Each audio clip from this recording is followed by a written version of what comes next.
One. What's up, guys? This is the Worship Leader Podcast. I'm Terry. And I'm Josh. Oh my gosh, I nearly did it again. 2 in a row. Oh my gosh. 2 in a row. We're gonna see how long this runs. I'm gonna get her one of these days. So we're gonna come to you. As you can see, there's some fries on the table.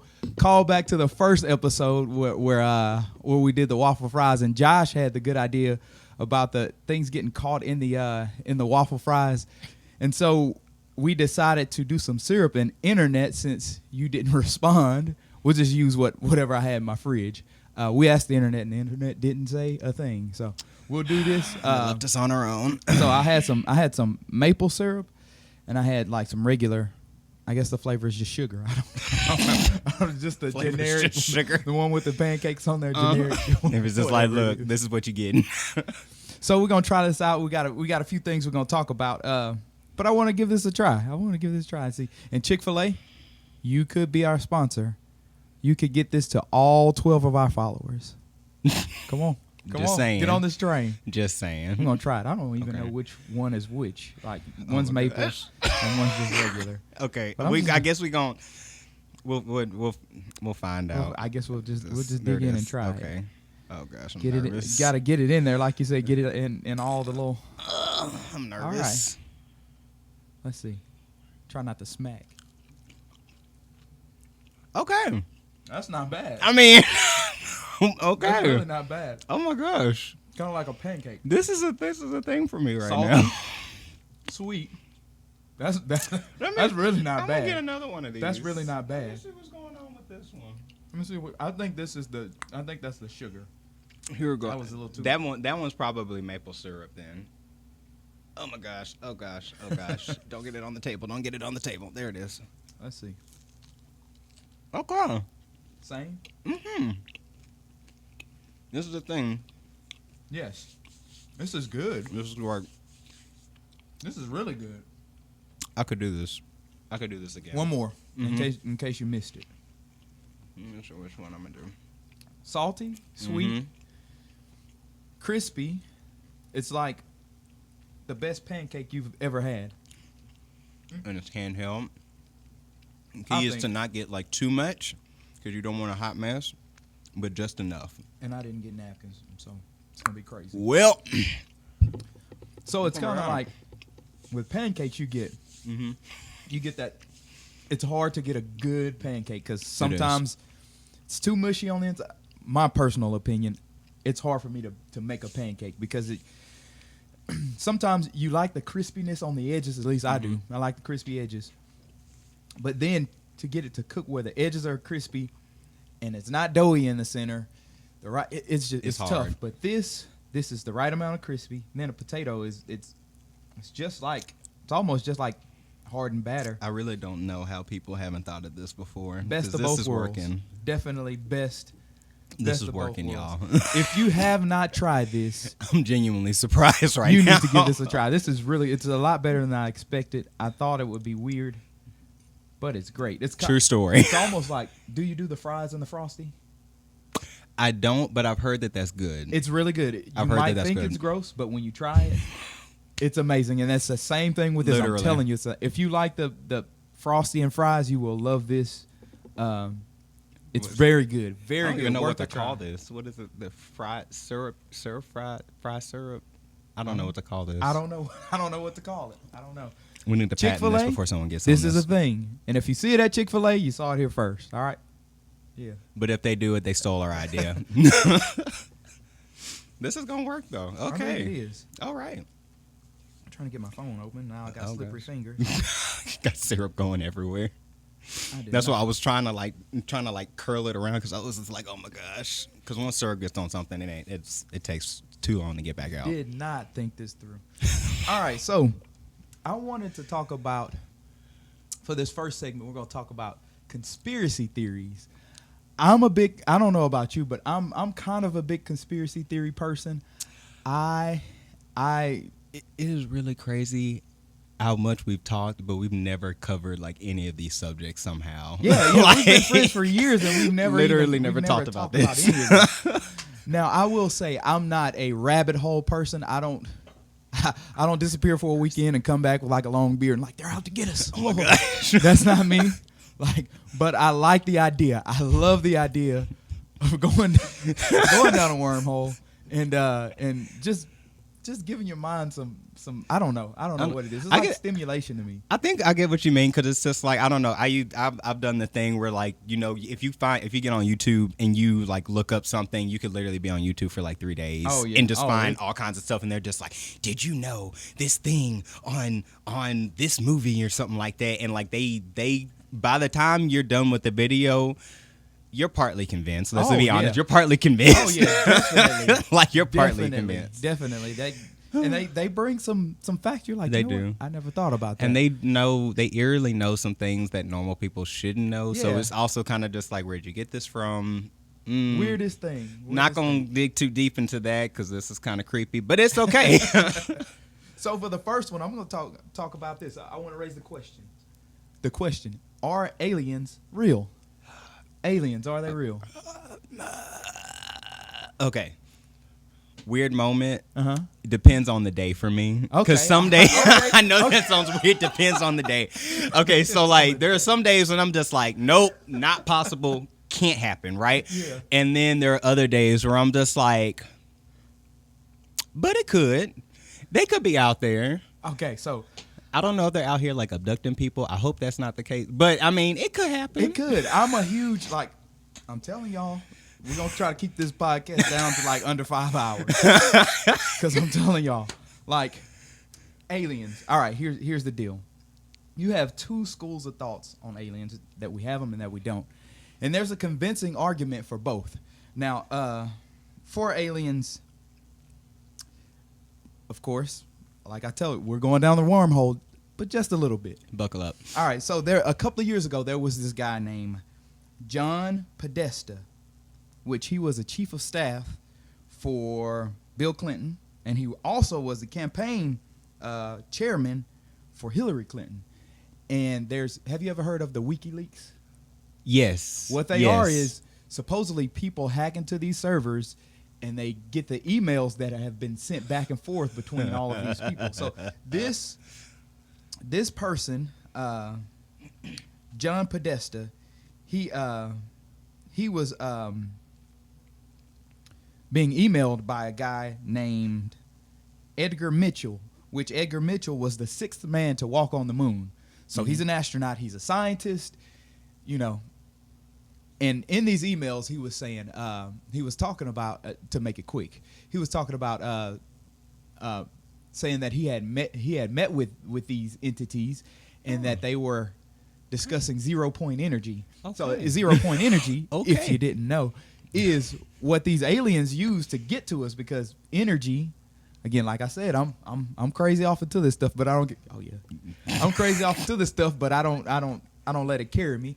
Like 0-point energy is like, let's say we wanted to go across the universe, and the way we do it, the only thing we know now is fuel. In order for us to get across the universe using fuel, it would take a fuel tank bigger than the universe.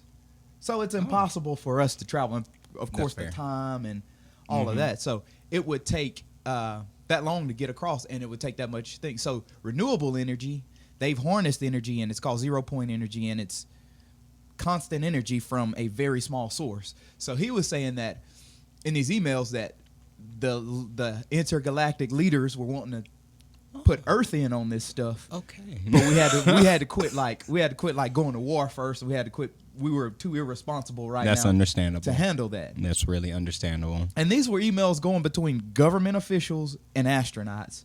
Now, I don't know if he replied. These were just emailed to him, to that Podesta guy. So I don't even know if he replied.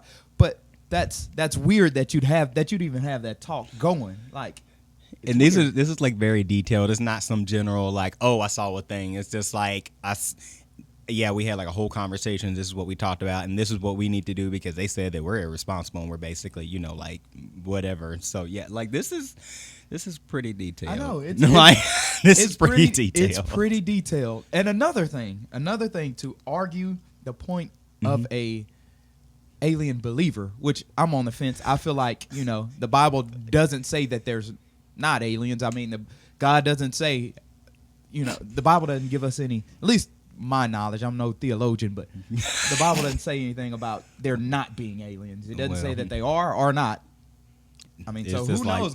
God could have another Earth somewhere far across the universe, and he's like, you know what? That's not y'all business.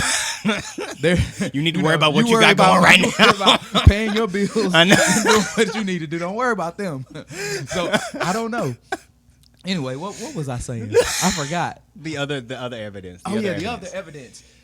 The Pentagon a couple of years ago they released. Did you see those videos? They declassified stuff. They declassified UFO video. So the Pentagon backed it. They said this is real. This came from one of our agencies. This is not Photoshop. This is not fake. And what it was a fighter pilot. He was engaging object. And the object just, like you see in the movies. And so physicists looked at it and they were like, this is not possible. Like, this defies the laws of physics. Whatever that was, it just shattered everything that we know to be true as humans. It just defied. It shouldn't be able to accelerate that fast. And they had some smart stuff to say about it that, but it defied the laws of physics. And the U.S., they said, okay, these are real. So what do you think about that? Like, what? It's crazy. It's crazy. And there's all kinds of other stuff, which we won't get into. And I got another question since I'm a nerd over this stuff. Plot twist. Aliens or fallen angels? Okay, so I've had this thought before. Okay. I really have. Okay, all right. And I was kind of like, in the back, well, not in the back of my mind, because obviously if I had the thought, it wasn't that far back. But like, okay, in my mind, I was kind of like, what if that was an encounter and they were just like, oh, this is an alien. And it was just kind of like, okay, yeah, let's go with that. We'll just go with that. Like, what if it actually was like the whole like fallen angel thing, and they were having like that weird encounter, but like they didn't really know a whole lot about like God or something like that, and they were just like, oh my gosh, like I don't know, like the Bible, Genesis. I don't know where. You might need to fact check me. I don't know where it is, but it talks about how the sons of God, the sons of God saw that the daughters of man were fair, and so they had relationships with them, and out of that was born like pretty much heroes, like giants and stuff. And this is in the Bible. Like what? It's in the word that we say, Fun fact, it's in Genesis 6 for the people that want to go look it up. Amen. Can you, for the congregation, can you throw it on the screen? What does it say? Let's see. And it came to pass when, oh, dang it. Where is it at? Take it back. It's in Genesis at the beginning point. It's either 5 or 6 or one of the two. It's in there, though. Hold on. This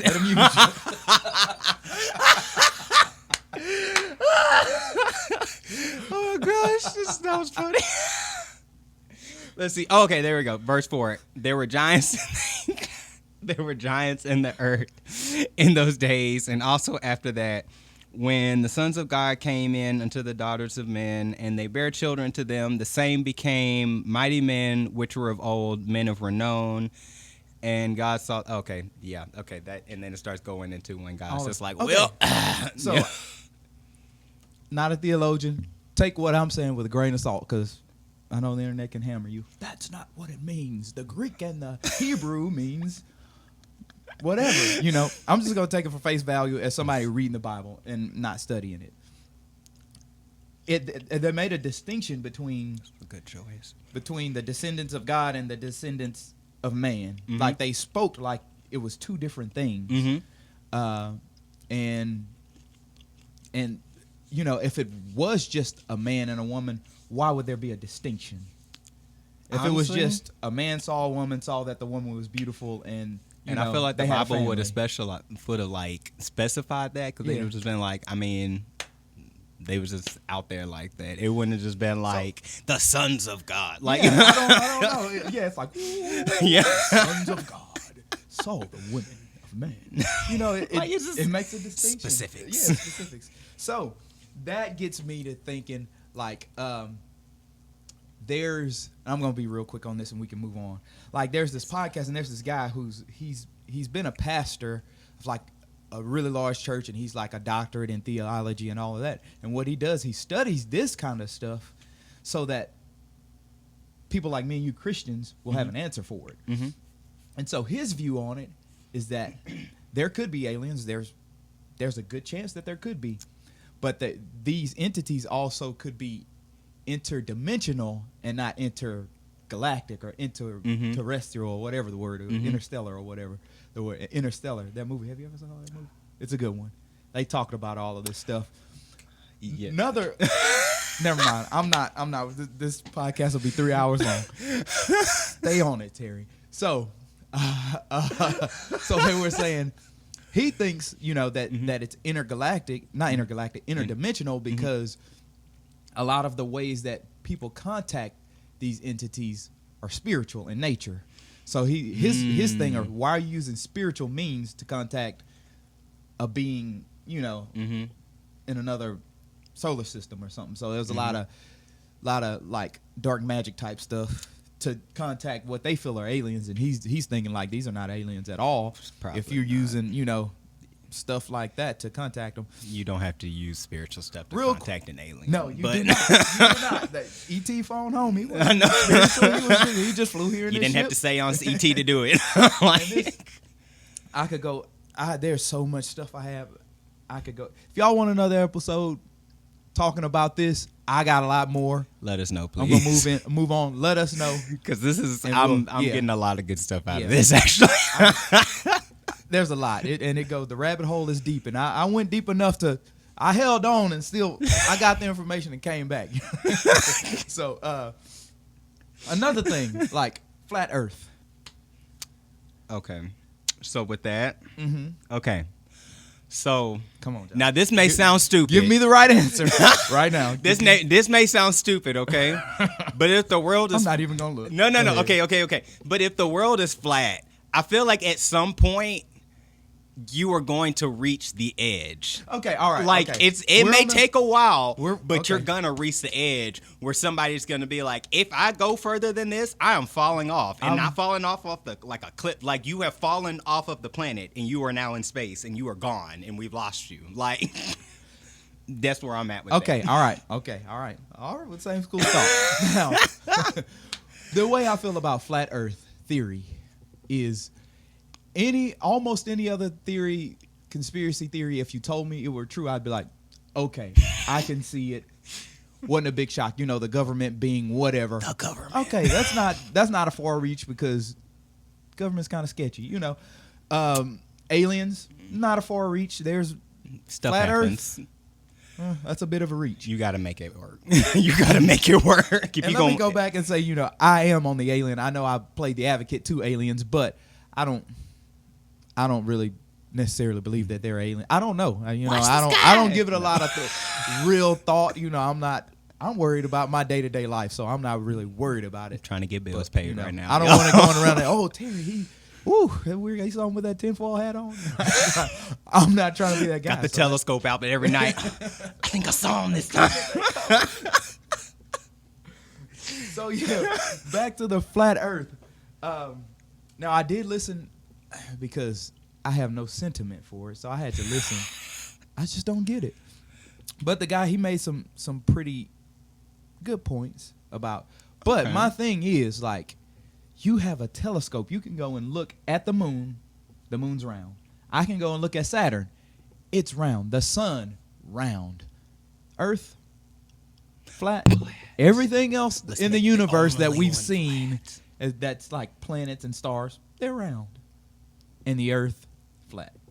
I just don't get it. And that's something that I don't have to read in a book. I can go and get a telescope, and I can go and look at the moon, and I can see, okay, that's round. Like, I don't, that's not information that anybody's feeding me. That's something I went and looked at for myself. But this guy says that he feels like the Earth is flat and there's a dome. And here's a few of the things that he said. All right, a couple of points he made was water. He was like, you've never seen a body of water curve. Like any water you see, it's always flat. So a lake, it's flat on the top. A cup of water, flat on the top. Water does not become round. That was one of the points he made. Another point he made, which was actually a pretty good point. It was really good. He got on a flight from one side of the U.S. to the other, and he took a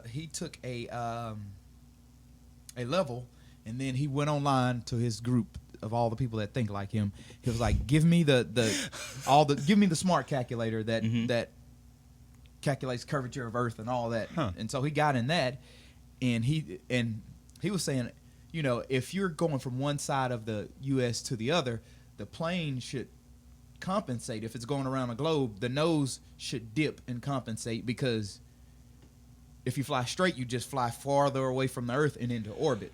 So on a round Earth. And so he threw the stuff in the calculator, and he said, I have qualms. It did not. He said it did not match up. Like the nose dip, in order to compensate for going around the globe to get there, he said it didn't compensate. So that, I don't know. Okay, so I have an issue with that one, because yes, America is a very big piece of land, but on the grand scale of things globally, is it necessarily big enough to curve it just enough for you to be like, oh my gosh, it's round? Like, I don't know if you actually, and also if you're flying in a plane, again, yes, so like high up, and you're just like, oh my gosh, everybody looks like ants and I can't even see my house from here. But also, like, in the big scheme of things, like, are you high enough for that to even, like, to make a noticeable difference enough for the, like, I don't know.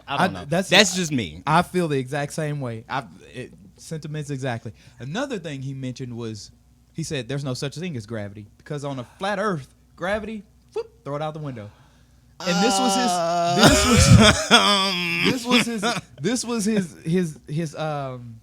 is why he said it. He said, because if something is denser than air, then it will drop. He used water. Like if I throw my keys in a lake, the keys are denser than the water, so it'll drop to the bottom. If I throw a ball in there, then the air in the ball is less dense, so it'll stay on top.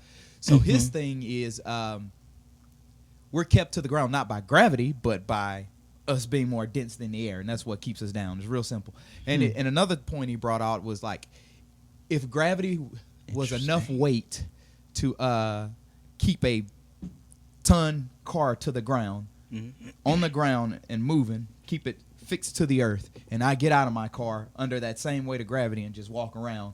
He was saying gravity, if it's evenly distributed, like, it would have to be smart to give you this many G's and to give a truck this many G's, instead of being just gravity across the board. Okay. I have no clue how that works. So second qualm.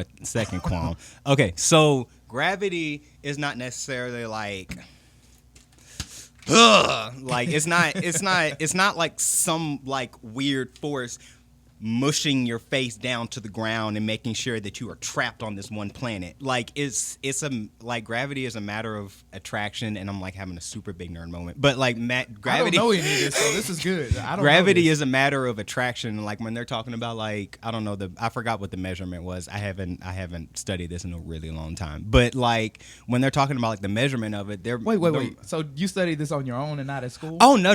Oh goodness, no. I had to take. I used to be a science major. Yeah. Oh, that's right. You're a science major. I forgot. I was like, whoa, Josh is really into this. He went into the calculations and stuff. YouTube is as far as I go. I don't go. It's more like it's measuring the attraction, because basically the Earth is such a big thing. It's literally like pulling things to itself. The Earth is so big. Oh goodness! Attraction pulls. Yes. And that's why, like, it pulls the car differently than it pulls you, and you don't get out of your car and become a pancake. So it's so like, on and so forth, in a very dumb way, and it might not be right, but like electrons and whatever magnetic. Kind of basically, it's kind of like a magnet type thing. Like think of it like a magnet, and it's like, think of it, the Earth being the big magnet, and everybody else is just a little magnet. Yeah, because a magnet won't smush itself. Which is also why, like, to get into space, you literally have to. They have to build such a complicated mechanism to literally propel you away from the Earth, because the Earth is that really clingy friend that doesn't want to let you go. I didn't know that. I didn't know that.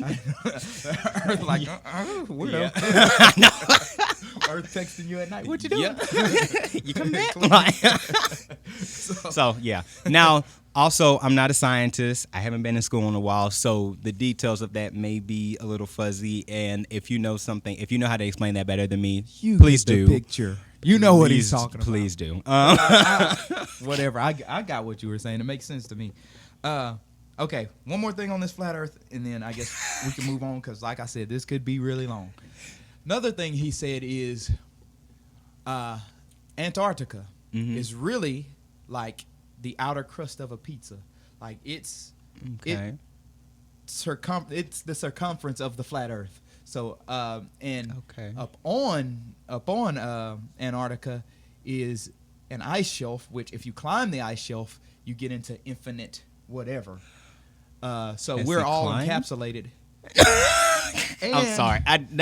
That's my first question. Has he done it yet? Yeah, that's like, does anybody really know this? And there's a whole lot. And Antarctica is a conspiracy theory in itself. And I was about to say also, if that was the case, I feel like there would be more people flocking to it. Yeah. I feel like we would be more concerned about Antarctica than about gas at this particular point. And one of the things he said was, there's laws against going to Antarctica unless you go through all this paperwork and all this stuff. You can't just get on a boat and go to Antarctica. It's illegal. I don't think that's true. I don't know if it's true or not. I'm not sure about that. But it's crazy. He was I've saying never gone to Antarctica, so I don't really know for sure. But I don't know. And it's crazy. There's a lot more about maybe they just don't want people going there.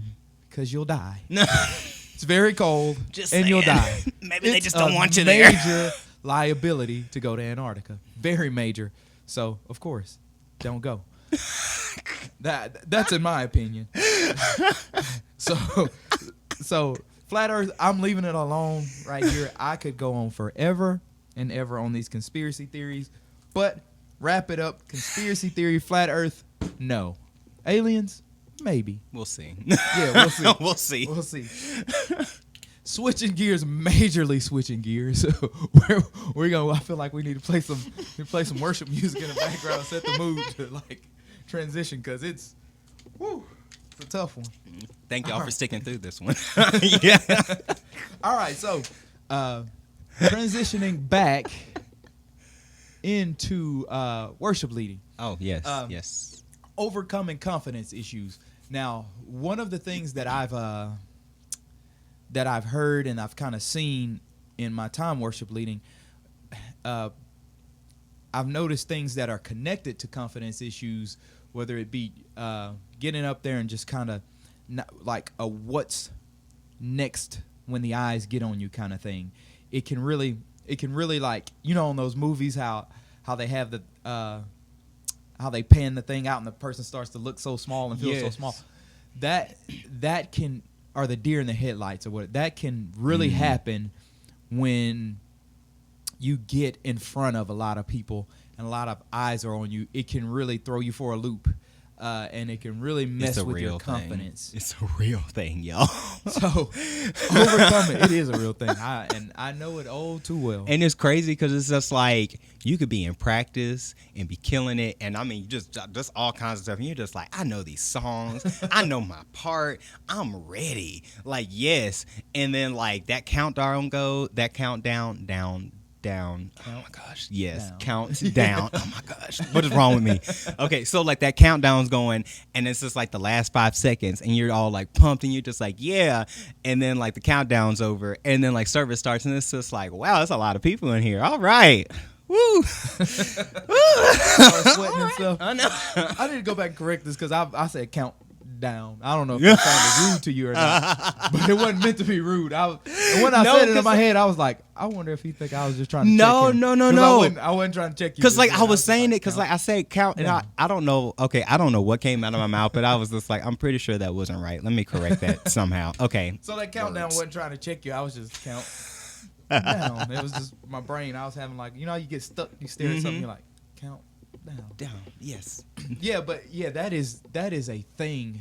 It's a huge thing that like, and I find the absolute best way to counter that is to have time with God before you go on, before a set. Like that absolutely, like, it takes the weight off by a million. Literally. When you've spent time with God and you know that peace that comes over you, and sometimes like nervousness, it causes you to like it causes like stuff to come out too quick, and you try to sing, you're like I don't know what it is that tremble. I don't know what, I guess it's true, but it's true. Like when throat just tight. I know it's crazy. It's great. I was just fine 10 minutes ago until literally. That. Especially when it's like a big event and it's like you're and you have a part by yourself and it's a huge event and you know,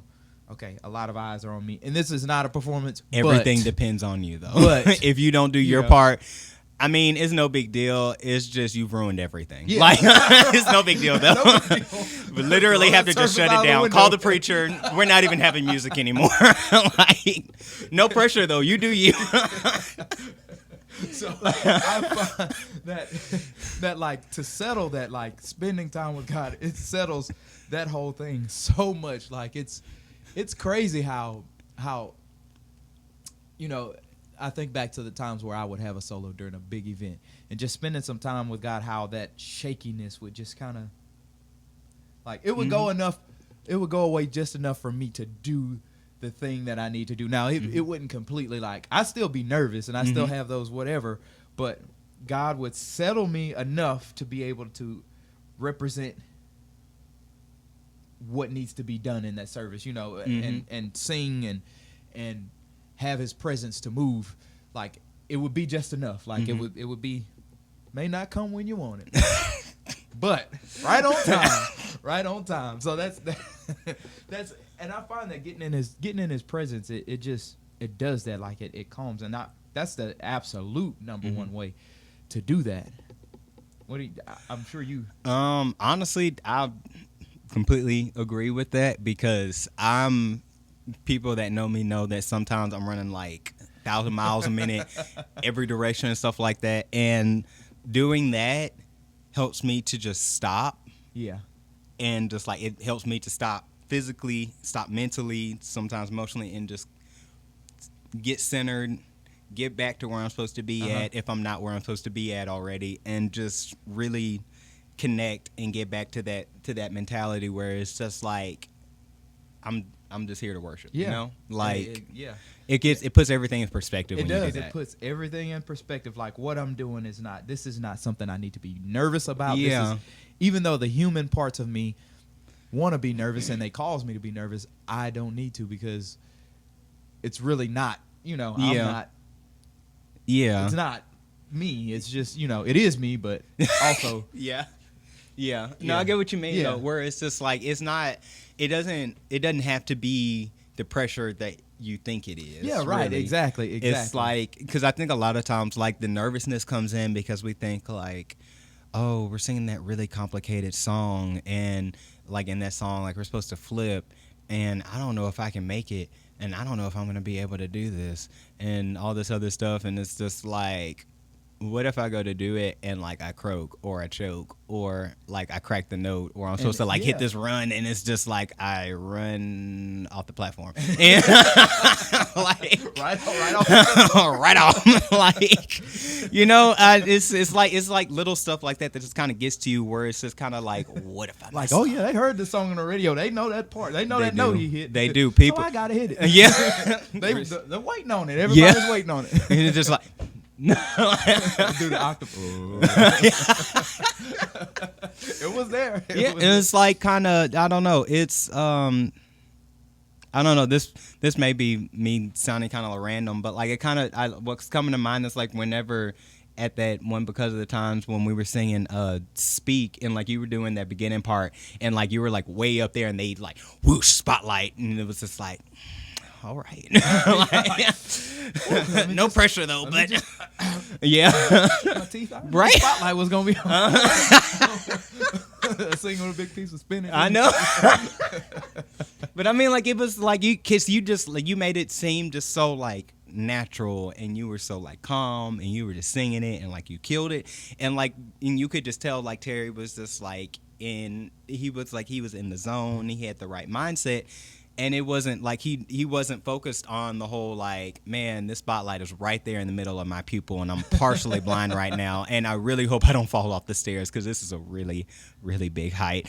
And like, stuff like that. Like you could just tell you were just kind of like, you were just in it. And that comes with like, within ourselves, we don't have the power to pull all of that together. Mm-hmm. Like when there's that much, I don't have the right word for it. When there's that much of that on mm-hmm. you, like the power in us, we don't have the power to pull that together because mm-hmm. our brains, we just spotlight the what ifs. Like, mm-hmm. what if this happens? What if that happens? What if this happens?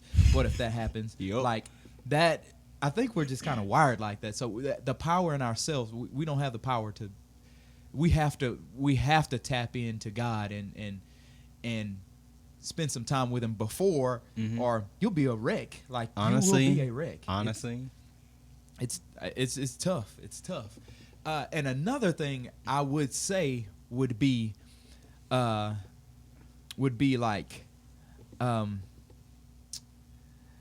getting exposure. Like the more you do something, the easier it becomes. True. It's kind of like riding a bike. Yeah, like riding a bike. Yeah, like, the first time you're like, whoa. It's a little shaky. A little shaky. I love you, G. A little shaky. For real, though. For real. Shaky. But as you do it over time, I guess the muscle memory and all of that stuff, it begins to fall in line, and those things you don't have to worry about on top of the added mm-hmm. pressure. When it's new and it's new worship leading, you have the spiritual aspect. You have like, it's not a familiar place. You mm-hmm. have on top of that butterflies and all. It's the worst. But when you take care of the spiritual, you get in his presence, and also you do it a bunch.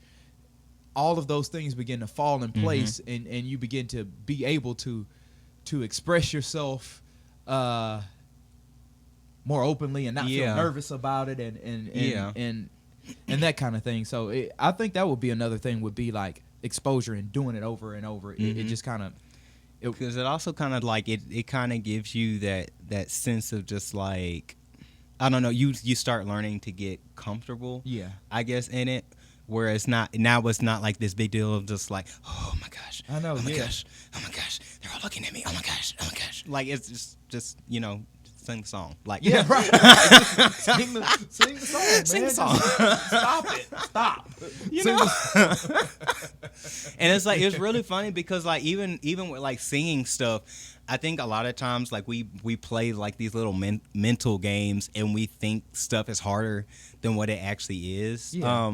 I forgot what song it was that we were singing we were practicing for it, and it was like this complicated song, but we like went through it like one time and it was great. Yeah. And it was like it's like that, it's stuff like that, and I'm sure like everybody has that thing where it's just like you think it's supposed to be like super complicated, and then you do it and it's just like, oh okay, that was not as bad as I thought. It wasn't. And it's like, so it's just like, it's a mind thing. If you think it's hard, it's gonna be hard. If you think it's high, it's gonna be high. Exactly. Exactly. I heard this on the radio today.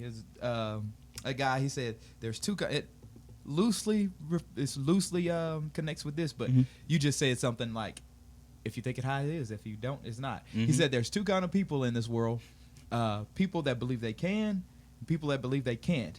And both of them are right.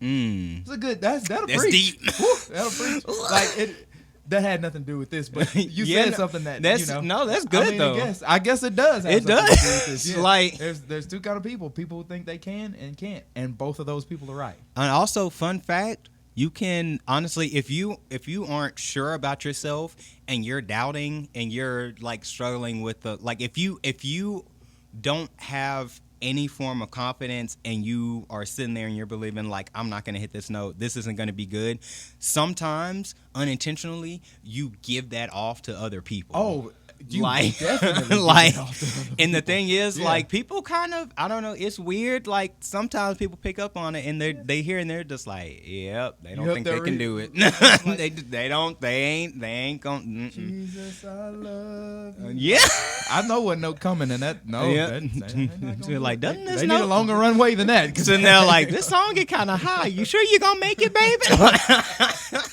You didn't give yourself a whole lot of room. Must be in a helicopter. I know. Now there are exceptions to that, because I've seen and it's